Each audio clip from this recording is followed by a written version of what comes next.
ওম নমঃ ভগবতে বাসুদেবায়। শ্রীমদ্ ভগবদ গীতা প্রথম অধ্যায় বিষাদ যোগ, শ্লোক নাম্বার 15। পাঞ্চজন্যং ঋষিকেশো দেবদত্তং ধনঞ্জয়ঃ পৌণ্ড্রং দধ্মৌ মহাশঙ্খং ভীমকর্মা বৃকোদরঃ।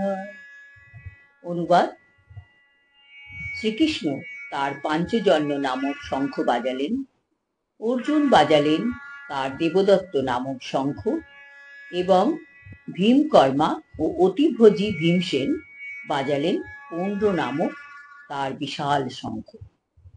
তাৎপর্য: এই শ্লোকে শ্রীকৃষ্ণকে ঋষিকেশ বলে সম্বোধন করা হয়েছে, কারণ শ্রীকৃষ্ণ হচ্ছেন সমস্ত ইন্দ্রিয়ের অধীশ্বর। আমরা সমস্ত জীবেরা শ্রীকৃষ্ণের অবিচ্ছেদ্য অংশ।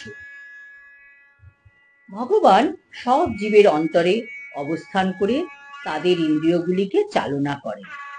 যারা শুদ্ধ ভক্ত হন তাদের ইন্দ্রিয়গুলিকে ভগবান প্রত্যক্ষভাবে পরিচালিত করেন। অন্যান্য জীবদের ক্ষেত্রে ভগবান সেই জীবের শরণাগতির মাত্রা অনুসারে তাকে চালিত করেন।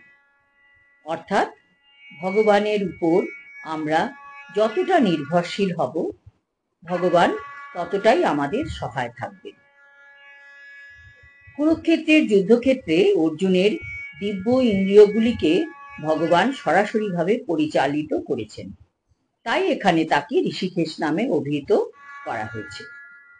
ভগবানের বিভিন্ন কার্যকলাপ অনুসারে তার ভিন্ন ভিন্ন নাম আছে, যেমন মধুসূদন, গোবিন্দ, বাসুদেব, দেবকীনন্দন, যশোদানন্দন ইত্যাদি।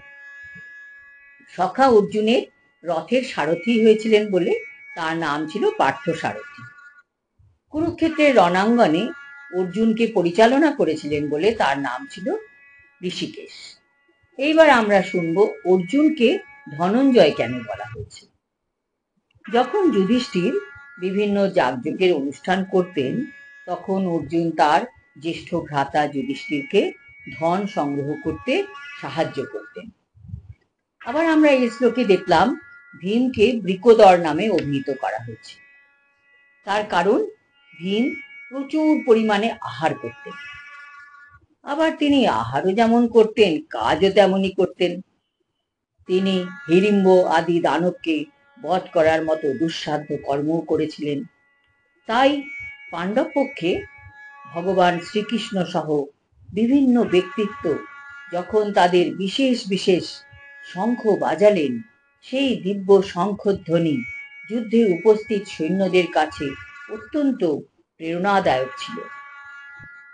অপরপক্ষে কৌরবদের সেরকম কোনো লক্ষণই ছিল না। না ছিল ভগবানের উপস্থিতি, না ছিল সৌভাগ্যের অধিষ্ঠাত্রী লক্ষ্মী দেবী।